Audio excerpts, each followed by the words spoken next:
A sudden reversal from President Joe Biden last night, issuing a full and unconditional pardon of his son Hunter, ending a legal saga the president now says was politically motivated. The younger Biden potentially faced decades in prison on gun charges. ABC's Karen Travers reports from the White House. This morning, President Biden is en route to Angola after a holiday weekend spent with family on Nantucket, stopping briefly in Washington in between and announcing he's pardoning his son, Hunter.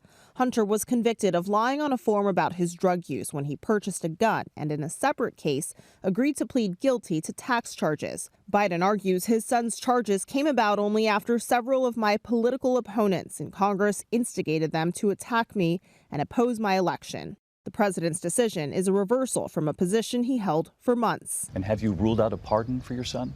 Yes. The pardon goes beyond Hunter's gun and tax charges, also covering offenses against the United States which he has committed or may have committed or taken part in during the period from January 1, 2014 through December 1, 2024.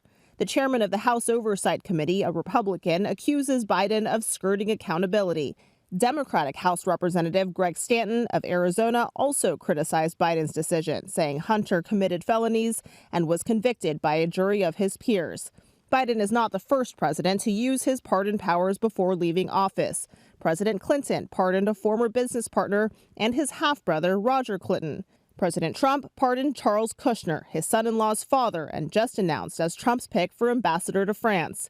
In response to Biden's decision, Trump wrote, "Does the pardon given by Joe to Hunter include the January 6th hostages?" addressing a promise he campaigned off of. Trump has also promised to go after those he considers political enemies and has announced plans to fire FBI Director Christopher Wray, replacing him with longtime ally Kash Patel, who has vowed to help the president-elect with his plan for retribution. Putting his son in the Bureau of Prisons within the power and control of Donald Trump, a political rival, it was probably something as a father he needed to do to protect his son.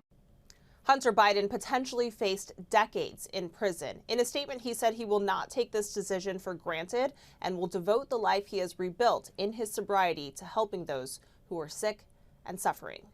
Christiane Cordero, ABC News, Washington.